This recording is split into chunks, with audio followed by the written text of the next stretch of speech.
സർവസൃഷ്ടികൾക്കും സൃഷ്ടാവായി മേവുന്ന സർവേശാ നിന്നെ സ്തുതിച്ചിടുന്നു. എല്ലാവർക്കും നിർലോഭം കാരുണ്യം വർഷിക്കും നല്ലോർക്കു കാരുണ്യമൂർത്തിയാകും. സൃഷ്ടികൾ ചെയ്തിടും കർമ്മങ്ങൾക്കൊക്കെയും സൂക്ഷ്മമായി നീ ഫലം നൽകിടുന്നു. നാളിതിന്നാഥനായി സർവാധികാരിയായി വാണിടും സർവേശ നിന്നെ മാത്രം പ്രാർത്ഥിപ്പൂ. ഞങ്ങൾ അർത്ഥിക്കുന്നതെപ്പോഴും ആത്മാർത്ഥമായിടാ നിൻ സഹായം. ദുഷ്കർമ്മ പാതയിൽ ഞങ്ങൾ ചലിക്കുമ്പോൾ സൽകർമ്മ പാതയെ കാട്ടിടണേ. നിൻ പ്രീതി യാചിച്ചു സൽകീർത്തി നേടിയ നിൻ പ്രിയദാസരിൽ ചേർത്തിടണേ. കോപം നിറച്ചുള്ളോരക്രമീ വർഗത്തിൽ ആപതിപ്പിക്കല്ലേ തമ്പുരാനേ. ആപതിപ്പിക്കല്ലേ തമ്പുരാനേ. ആപതിപ്പിക്കല്ലേ തമ്പുരാനേ. കാരണം അനീഫിന്റെ സിന്ധുവിന്റെ ഒക്കെ ഏജ് എനിക്കറിയാലോ. ആ ഒരു സമയം ഏതായാലും നിങ്ങൾ ചെയ്ത ആ മഹനീയ കർമ്മം വളരെയധികം ശ്ലാഘനീയമാണ്. നിങ്ങളെ പഠിപ്പിച്ച ആ ഒരു കാലഘട്ടത്തിലെ അധ്യാപകരെ മുഴുവൻ പേരെയും നിങ്ങൾ വിളിച്ച് അവരൊരു ആദരവ് കൊടുക്കുക, അവരോടൊരു കൂടിച്ചേരലിൽ ഇവിടെ പങ്കെടുപ്പിക്കുകയും ചെയ്തത് ഈ ഒരു നിമിഷത്തിന് ഞാൻ ഒരുപാട് അഭിനന്ദനങ്ങൾ അർപ്പിക്കുകയാണ്. ഇതിനു വേണ്ടിയിട്ട് പ്രയത്നിച്ച നിങ്ങളുടെ കൂട്ടത്തിലുള്ള പ്രധാനപ്പെട്ട ആളുകളെയും ഈ ഒരു അവസരത്തിൽ എങ്ങനെയാ അവരെ അഭിനന്ദിക്കേണ്ടതെന്ന് അറിയില്ല. അപ്പം ഇന്നലെ എന്നോട് അനീഫ പറഞ്ഞു, ഈ കൂട്ടത്തിലുള്ള കുറച്ച് പേരൊക്കെ കഴിഞ്ഞ ഒരു 3-4 മാസം മുമ്പ് ഇതേ സ്കൂളിൽ ഒരു ഒത്തുചേരൽ നടത്തിയിട്ടുണ്ടായിരുന്നു എന്ന്. അപ്പം അതിലെല്ലാവരും പങ്കെടുത്തിട്ടുണ്ടായിരുന്നോ എന്ന് എനിക്കറിയില്ല. പക്ഷെ നമ്മളൊന്ന് ഓർത്ത് നോക്കേണ്ടത്, എനിക്ക് രാവിലെ ഞാനിന്ന് ഭയങ്കര ആവേശത്തിൽ രാവിലെ പണിയൊക്കെ ഒതുക്കിയിട്ട് ഇങ്ങോട്ടേക്ക് നേരത്തെ എത്തണമെന്ന് വിചാരിച്ചു. മധുര മനോഹരമായ കാലഘട്ടം നമ്മളൊക്കെ വളർന്നു വന്ന കാലഘട്ടങ്ങൾ തന്നെയാണ്. നമ്മളൊക്കെ അന്ന് അങ്ങനെ ആയിരുന്നത് കൊണ്ടാണ് ഇന്നത്തെ തലമുറ വഴിതെറ്റി പോകുമ്പോൾ നമ്മൾക്ക് വേദനയും ഭയാശങ്കകളൊക്കെ ഉണ്ടാകുന്നത്. നമുക്ക് അന്ന് കിട്ടിയ ശിക്ഷണം നമ്മുടെ വീട്ടിലുള്ള നമ്മുടെ മക്കൾക്ക് പറഞ്ഞു കൊടുക്കാൻ, മക്കളെ അങ്ങനെ ആവണം ഇങ്ങനെ ആവണം എന്ന് പറഞ്ഞു കൊടുക്കാൻ നമുക്ക് പറ്റുന്നത് നമ്മൾ ആ ശിക്ഷണ മുറകളിലൂടെ വളർന്നു വന്ന് ഇന്ന് ഈ ഏജിൽ എത്തിയത് കൊണ്ടാണ്. തീർച്ചയായും എനിക്ക് ഉറപ്പുണ്ട് നമ്മുടെ ഈ ഇരിക്കുന്ന നമ്മുടെ വീടുകളിലെ മക്കൾ ഒരു തരത്തിലും നിങ്ങൾ ഒരു മോശക്കാരായി പോകാനായിട്ട് നിങ്ങൾ ആരും സാഹചര്യം ഒരുക്കി കൊടുക്കൂല എന്ന് നമുക്ക് ഉത്തമ ബോധ്യം തോന്നുകയാണ്. കാരണം ചിരിക്കണം, കൂടെ ചിരിക്കാൻ 1000 പേർ വരും. കരയുമ്പോൾ കൂടെ കരയാൻ നിന്നിഴ മാത്രം വരും. നിഴൽ മാത്രം വരും. എത്ര അർത്ഥവത്താണ് പാട്ടല്ലേ. അപ്പോൾ നമ്മൾ ചിരിക്കണം. പക്ഷെ സ്ത്രീകൾ അങ്ങനെ എപ്പോഴും ചിരിക്കണ്ട, അത് വട്ടാന്നാണ് വരുന്നത്. അധികമായാൽ അമൃതം. പിന്നെ കാണുന്നവരെല്ലാം ചിരിക്കണം. കാരണം എന്താ, നമുക്ക് പല്ല് പോകുകയും ചെയ്യില്ല ചിരിച്ചാൽ. പക്ഷേ ഒരിക്കലും ചിരിക്കാൻ പാടില്ല. പിന്നെ 100 വട്ടം ചിരിക്കുമ്പം അത് അർത്ഥം മാറും. അപ്പോൾ അതുകൊണ്ട് ചിരിക്കണം. പിന്നെന്താ, പാട്ട് പാടണം. പടുപാട്ട് പാടാത്ത ഒരു ദേശമില്ല, കഴുതയില്ല എന്നാണ്. പിന്നെ പണ്ട് സാംബശിവൻ സ്ത്രീകളെക്കുറിച്ച് പറഞ്ഞു, എന്താ, ഈ പെണ്ണൊരെണ്ണത്തിനെ സൃഷ്ടിക്കാതിരുന്നെങ്കിൽ നിർഭയം ലോകം പണ്ടേ സ്വർഗമായി തീർന്നേനെ. പെണ്ണുങ്ങൾക്ക് എന്നോട് അടിക്കാൻ തോന്നും അല്ലേ. മഴ പെയ്തു മാനം തെളിഞ്ഞ നേരം തൊടിയിലെ തൈമാവിൻ ചോട്ടിൽ ഒരു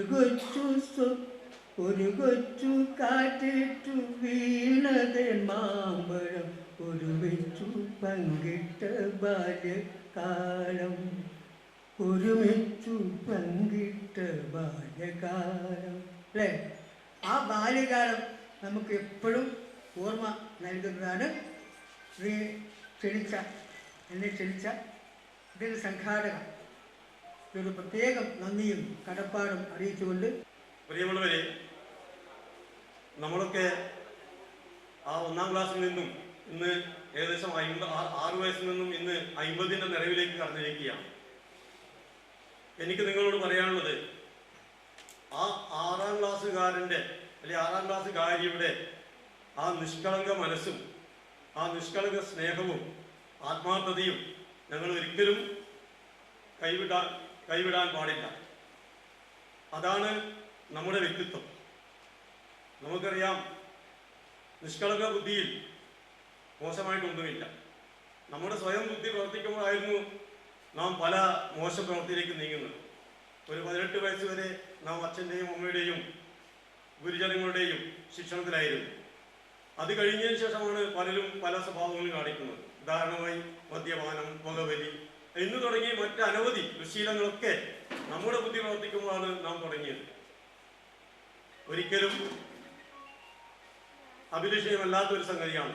നാം എപ്പോഴും അച്ഛൻ്റെയും അമ്മയുടെയും നമ്മളെ പഠിപ്പിച്ച അധ്യാപകരുടെയും പൊന്നോമനങ്ങളായി തന്നെ നാം നമ്മെ വിലയിരുത്തണം. എങ്കിൽ മാത്രമേ ഒരു മനുഷ്യനായി, യഥാർത്ഥ മനുഷ്യനായി നമുക്ക് ജീവിക്കാൻ സാധിക്കുകയുള്ളൂ. നമ്മളിൽ എന്തൊക്കെ ഗുണങ്ങളുണ്ടോ, ഞാൻ എന്നെ തന്നെ വിലയിരുത്തി പറയുകയാണ്. എന്നിൽ എന്തെങ്കിലും ഒരു വ്യക്തിത്വമുണ്ടോ, എന്നിൽ എന്തെങ്കിലും ഗുണങ്ങളുണ്ടോ, അത് തീർച്ചയായും ഞാൻ കടപ്പെട്ടിരിക്കുന്നത് എൻ്റെ മാതാപിതാക്കളോടും എൻ്റെ കുടുംബാംഗങ്ങളോടും എന്നെ പഠിപ്പിച്ച എൻ്റെ അധ്യാപകരെയും പ്രചോദനം ഒന്നുകൊണ്ട് മാത്രമാണ്. എന്നിൽ എന്തെങ്കിലും ദോഷമുണ്ടെങ്കിൽ അതെന്നെ കൊള്ളരുതാകയായിട്ട് മാത്രമേ ഞാൻ കാണുന്നുള്ളൂ. കാരണം ദൈവം എല്ലാവർക്കും തന്ന പോലുള്ള വിശേഷ ബുദ്ധി എനിക്കും തന്നിട്ടുണ്ട്. ആ വിശേഷ ബുദ്ധിയിൽ നാം ജീവിക്കുമ്പോൾ ഒരിക്കലും നാം ഒരു കൊള്ളരുതായ്മയിലേക്ക് പോകാൻ പാടില്ല. അങ്ങനെ പോകുന്നുണ്ടെങ്കിൽ അത് നമ്മുടെ മാത്രം തെറ്റാണ്. ഈ ഒരവസരത്തിൽ കൂടുതലായി തന്നെ ഞാൻ സംസാരിക്കില്ല, എങ്കിലും ഒരു കാര്യം കൂടി പറഞ്ഞ് ഞാൻ അവസാനിപ്പിക്കുകയാണ്. പ്രിയമുള്ളവരെ, നമുക്ക് മക്കളുണ്ട്. ആ മക്കളെ നല്ല രീതിയിൽ വളർത്തണം, മക്കളെ നല്ല രീതിയിൽ ഉപദേശിക്കണം, അവരെ നല്ല രീതിയിൽ വളർത്തണം. ഒരു മിനിമം യോഗ്യത, അതിനുള്ള യോഗ്യത നമുക്കുണ്ടാവണം. നമ്മളെ മക്കളെ ഉപദേശിക്കാനുള്ള യോഗ്യത നമുക്കുണ്ടാവണം.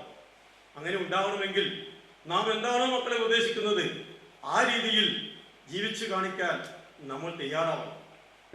അപ്പോൾ ഈ ഒരു ചടങ്ങ് എല്ലാവരും ഓർമ്മിപ്പിക്കാനും അല്ലെങ്കിൽ എല്ലാവരും കാണാനും ഒരുക്കിയ ഈ 86 അല്ലേ, 86 ബാച്ചിലെ കുട്ടികളായ നിങ്ങളുടെ, പഴയ കുട്ടികളായ നിങ്ങളുടെ ഇപ്പോഴത്തെ ഇത് അറേഞ്ച് ചെയ്തതിൽ ആശംസകൾ അറിയിക്കുന്നു. എല്ലാവർക്കും താങ്ക് യു. സ്കൂളിനെ പറ്റി പറയാൻ തുടങ്ങി കഴിഞ്ഞാൽ ചിലപ്പോൾ കുറേ പറയാനുണ്ടാവും, പക്ഷേ എല്ലാം ഉറങ്ങണം ഉപയോഗിച്ചുകൊണ്ട് എല്ലാവരോടും അത്. ഞാനിവിടെ നിങ്ങൾക്ക് എന്നെ പരിചയമുണ്ടോ എന്നറിയില്ല.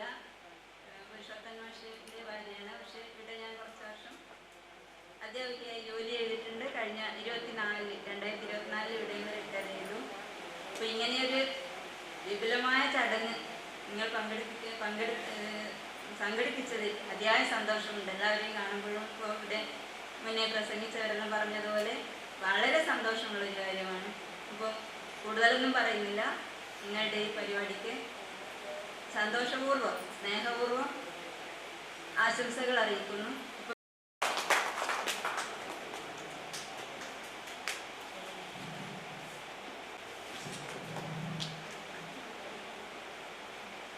അടുത്തത് ബിന്ദു.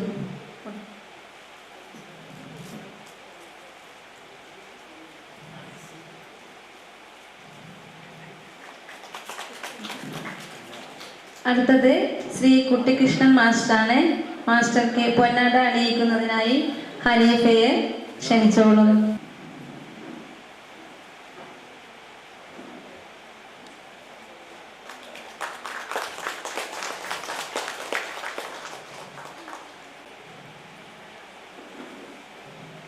മൊമെന്റോ ശാന്തി, ഗിഫ്റ്റ് സിന്ധു.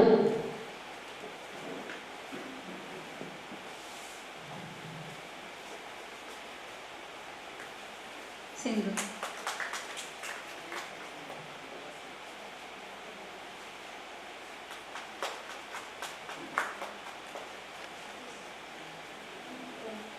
അടുത്തത്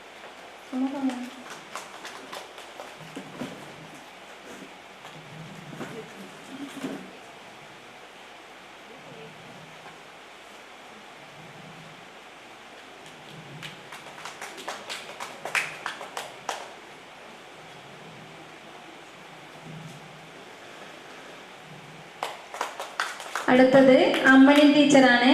അമ്മണി ടീച്ചറെ പൊന്നാട അണിയിക്കുന്നതിനായി ഷമീമയെ ക്ഷണിക്കുന്നു. ഗിഫ്റ്റ് നൽകുന്നതിനായി ശോഭയെ ക്ഷണിക്കും. വന്നിന്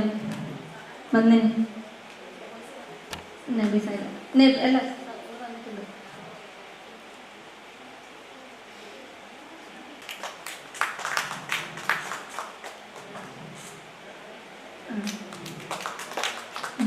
പുരുഷോത്തമൻ മാസ്റ്റർ.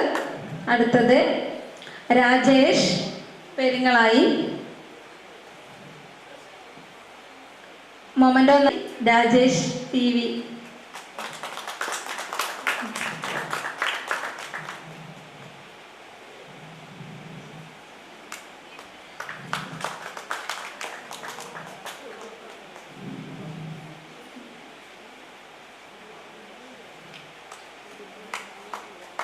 അടുത്തത് വസന്ത ടീച്ചർ. രമ ടീച്ചറെ കൊടുത്ത് രമ. മൊമന്റോ നൽകുന്നതിനായി സൗജത്തിനെ ക്ഷണിക്കുന്നു. ഗിഫ്റ്റ് നൽകുന്നതിനായി സാഹിറയെ ക്ഷണിക്കുന്നു. താഹിറ.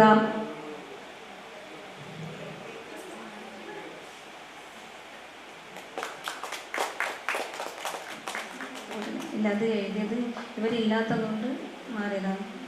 അടുത്ത വസന്ത ടീച്ചർ. പൊന്നാട അണിയിക്കുന്നതിനായി സൗജത്തിനെ ക്ഷണിക്കുന്നു. മൊമന്റോ നൽകുന്നതിനായി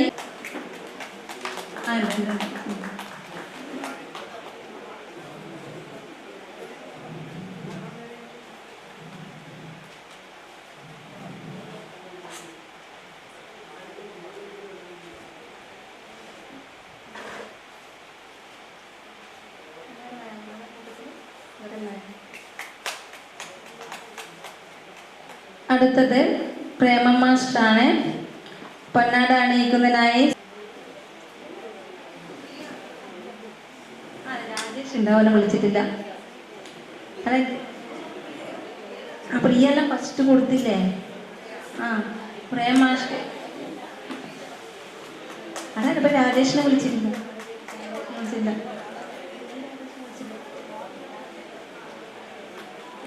ൊക്കെ കാണാൻ കഴിഞ്ഞതിലും പേരുകൾ പറഞ്ഞു തന്നതിലും വളരെ സന്തോഷമുണ്ട്.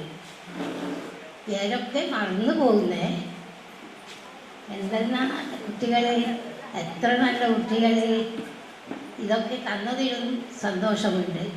പക്ഷേ ഇതിലും സന്തോഷമാണ് നിങ്ങൾ ഞങ്ങളെ കണ്ടപ്പോൾ ഓടി വന്നതും കൈ തന്നതും. ഇതിലും വളരെ സന്തോഷം നമുക്ക് അതിലാണ് തോന്നുന്നത്. ഞാൻ എപ്പോഴും ഇരുന്ന് ആലോചിക്കാറുണ്ട്, ഒരു വട്ടം കൂടിയ പഴയ വിദ്യാലയ തിരുമുറ്റത്തെത്തുവാൻ മോഹം. തിരുമുറ്റത്തുള്ളോര നെല്ലിച്ചുവട്ടിൽ വെറുതെ നിൽക്കുവാൻ മോഹം. ഞാനതിൽ BEd ഒക്കെ കഴിഞ്ഞ് ഇന്ത്യയിലൂടെയൊക്കെ നടക്കുമ്പോഴാണ് ഒരു ദിവസം കുട്ടികൃഷ്ണ മാഷ് എന്നെ വിളിച്ച് പറയുന്നത്, ഇവിടെ ഇടയാവൂർ സ്കൂളിൽ ഒഴിവുണ്ട്, നീ ഒന്ന് മാനേജറെ പോയി കാണണം. അപ്പോൾ അങ്ങനെ മാനേജറെ പോയി കാണുകയും അടുത്ത ജൂൺ മാസം 1985 ജൂൺ 3 ആദ്യമായി ഈ സ്കൂളിൽ വരികയാണ്. ഈ സ്കൂളിൽ വരുമ്പോൾ എനിക്ക് ഏത് ക്ലാസ്സാണ് പഠിപ്പിക്കേണ്ടി വരുമോ എന്നൊന്നും നിശ്ചയമില്ല. ഭാരതി ടീച്ചറാണ് HM. പ്രേമ എനിക്കേതാ വേണ്ടത്? ഞാൻ BSc മേശാണ് കഴിഞ്ഞതാണ്. ഞാൻ വിചാരിച്ച് ഭയങ്കര അഹങ്കാരത്തിലാണ് വന്നത്. എനിക്ക് കണക്ക് പഠിപ്പിക്കാൻ വേണ്ടി 7ാം ക്ലാസ്സോ 6ാം ക്ലാസ്സായിട്ട് കിട്ടുന്നു. അപ്പോൾ കണക്കിൽ ഉഗ്രവീരനായിട്ട് കുട്ടികൃഷ്ണ മാഷ് വരച്ചു, തൊട്ടടുത്ത് പുരുഷോത്തമ മാഷ്. ഇംഗ്ലീഷ് നോക്കാൻ വെച്ചാൽ ഒരു സ്ഥലത്ത് രമേശ് ടീച്ചർ വരസുന്നു, ഒരു സ്ഥലത്ത് അമ്മിണി ടീച്ചർ വരസുന്നു. അപ്പോൾ ഇതൊന്നും അനക്കില്ല. വയ്യ അവസാനം എനിക്ക് കിട്ടുന്നത് ഒന്ന് സയൻസ്.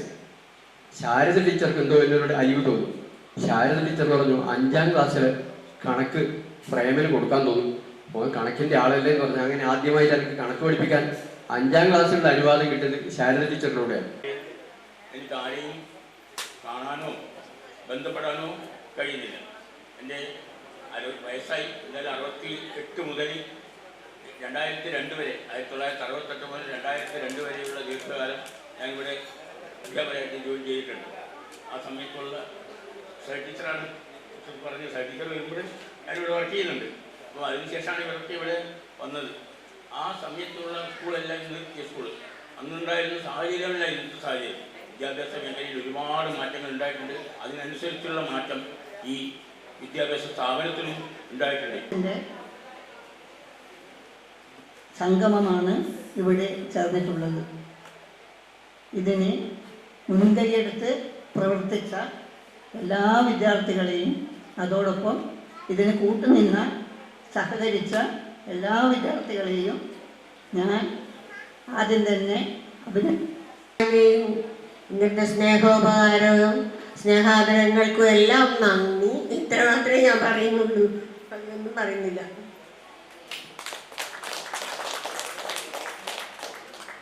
നമ്മുടെ സിന്ധു അവളെ പേരെടുത്ത് പറയത്തക്കതാണ്. എന്ത് കാര്യത്തിനും അവൾ മുന്നിട്ടിറങ്ങി നാട്ടിലുള്ള പഞ്ചായത്ത് തലത്തിലുള്ള പല പരിപാടികൾക്കും എല്ലാം അവൾ നല്ല ആക്റ്റീവായിട്ട് ചെയ്യുന്ന ഒരു കുട്ടിയാണ്. ഞാൻ അവളെ വളരെ ബഹുമാനിക്കുന്നു, സ്നേഹിക്കുന്നു. അവൾക്ക് എല്ലാ ഭാവങ്ങളും നേരുന്നു. അതിനു വേണ്ടി കൂടെ പ്രവർത്തിച്ചവർക്ക് നിങ്ങൾ ഞങ്ങളെ കാണുമ്പോഴും തന്നെ പണ്ടെത്ര ചെവി പിടിച്ചിട്ടുണ്ട്, പണ്ടെത്ര തച്ചിട്ടുണ്ട് എന്ന് പറയാറില്ലേ? അങ്ങനെ തല്ലുകിട്ടി വളർന്ന പിള്ളേരാരും ഇന്നത്തെ രീതിയിൽ വഴിപിഴച്ച് പോകാറില്ല എന്നാണ് എനിക്ക് പറയാനുള്ളത്. സത്യമല്ലേ? അതെ. അപ്പൊ അങ്ങനെ വളരണം. അച്ഛൻ്റെ അമ്മയുടെയും ഗുരുനാഥൻ്റെയും വഴക്കും തല്ലും ബഹളമൊക്കെ ആയിട്ട് ജീവിച്ചാൽ ഒരിക്കലും വഴി തെറ്റാൻ ഇടയില്ല എന്നാണ് എനിക്ക് പറയാനുള്ളത്. ഒരു ചെറിയ പാട്ട് കൂടെ നിങ്ങളുടെ മുന്നിൽ പാടിയിട്ട് ഞാൻ ഈ ആശംസാ പ്രസംഗം ഇവിടെ നിർത്തും. അമ്മയും നന്മയും ഒന്നാണ്, ഞങ്ങളും നിങ്ങളും ഒന്നാണ്, അറ്റമില്ലാത്തതം ജീവിത പാതയിൽ ഒറ്റയല്ല നമ്മൾ ഒറ്റയല്ല. ഇങ്ങനെയൊരു പരിപാടി സംഘടിപ്പിക്കാൻ നിങ്ങൾ വളരെയധികം പ്രയത്നിച്ചിട്ടുണ്ടായിരുന്നു. കാരണം ഓരോ വീടുകളിലും പോയി എല്ലാവരെയും കണ്ടു, കാണാത്തവരെ ഫോൺ വിളിച്ചും പറഞ്ഞു. ഇങ്ങനെയൊന്ന് സംഘടിപ്പിക്കാൻ നിങ്ങൾ വളരെയധികം ബുദ്ധിമുട്ടിയെന്ന് എനിക്കറിയാം. അതുകൊണ്ട് ഞാൻ എൻ്റെ ഹൃദയത്തിൻ്റെ ഭാഷയിൽ നിങ്ങൾക്ക് ഏവർക്കും നന്ദി രേഖപ്പെടുത്തുന്നു. 1980 ജൂൺ 5-നാണ് ഞാൻ ഈ പരിപാവനമായ വിദ്യാലയത്തിൽ ഒരു അധ്യാപകനായി ചേരാൻ എത്തിച്ചേർന്നു. ഭാരതി ടീച്ചറായിരുന്നു അന്നത്തെ ഹെഡ് ടീച്ചർ. ധന്യമായ ജീവിതമാണ് എനിക്ക് വിദ്യാലയത്തിൽ പൂർത്തിയാക്കാൻ സാധിച്ചത് എന്നാണ് എനിക്ക് പറയാനുള്ളത്. വിദ്യാലയത്തെ മാത്രമല്ല എൻ്റെ മുന്നിലൂടെ കടന്നുപോയ കുട്ടികൾ, സഹപ്രവർത്തകരായുള്ള അധ്യാപകർ, അതിനേക്കാളേറെ ഈ നാട്ടിലെ നല്ലവരായ ജനങ്ങൾ കുട്ടികളിലൂടെ മുഴുവൻ രക്ഷിതാക്കളെയും നേരിട്ട് ഇടപെടാനുള്ള ഒരു ശ്രമം ഞാൻ നടത്തിയിരുന്നു. അതുകൊണ്ട് തന്നെ അവരുടെ സ്നേഹവും ബഹുമാനവും ഒക്കെ പങ്കുവെക്കാൻ കൂടി എനിക്ക് ഇവിടുന്ന് അവസരം ലഭിച്ചിട്ടുണ്ട്. കൂടുതൽ ദീർഘിപ്പിക്കുന്നില്ല. നിങ്ങൾക്ക് അറിയേണ്ടത് നിങ്ങളുടെ കാര്യങ്ങൾ നിങ്ങളെ ഇനി അറിയിക്കലല്ല, നിങ്ങൾ ജീവിതത്തിൽ ആരൊക്കെയായി എന്നറിയാനുള്ള ആഗ്രഹമാണ് നമുക്കുള്ളത്. അപ്പോൾ എന്തായാലും എല്ലാവരും ജീവിതത്തിൽ നല്ല നിലയിൽ ജീവിക്കുന്നുവെന്നറിയാൻ കഴിഞ്ഞതിൽ സന്തോഷമുണ്ട്.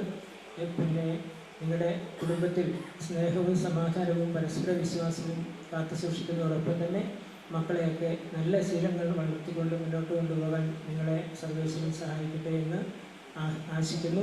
ഒരിക്കൽ കൂടി എല്ലാവർക്കും നല്ലത് മാത്രം വരട്ടെ എന്ന പ്രാർത്ഥനയോടുകൂടി നിർത്തുന്നു. ജയ് ഹിന്ദ്.